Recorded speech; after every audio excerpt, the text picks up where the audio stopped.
Hello everybody, welcome back to another quick installation guide, this time for the Messinger Media JZX to IS300 Rear Caliper Adapters.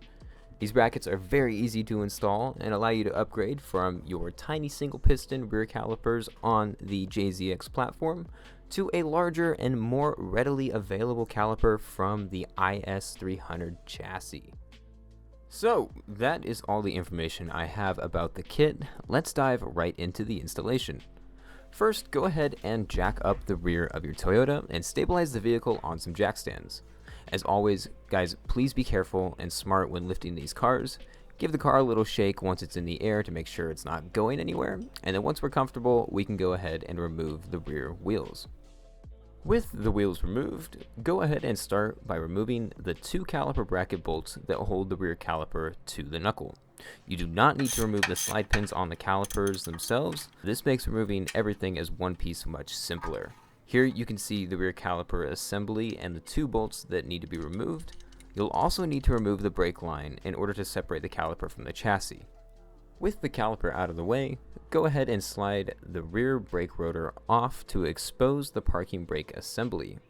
From here, you can go ahead and install your choice of parking brake shoe. Next, take one of your caliper adapter brackets. They are not directional and both are identical, so it does not matter which one you grab. However, I do prefer to install them with the ovalized hole on the bottom. So if you're following along with the video, go ahead and install them in the same orientation.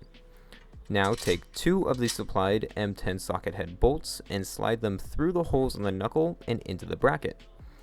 Next, you're going to go ahead and take two of the M10 locking nuts and thread those onto the bolts, and then torque everything down to 80 to 100 foot-pounds before continuing.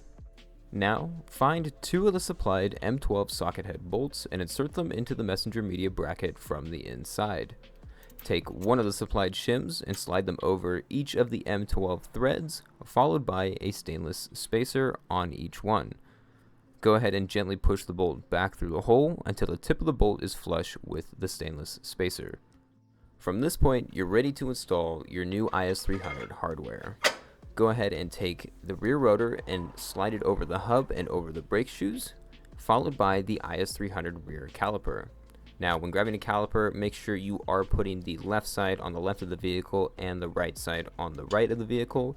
There is an L and R stamped into each caliper to determine the orientation.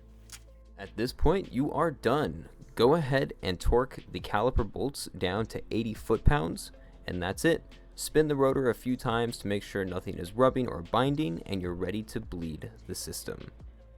As always, guys, I appreciate everyone showing interest in these parts. If you guys ever have any questions, I'm always available by email, phone, Instagram, Facebook, Reddit, so feel free to reach out if you have any concerns.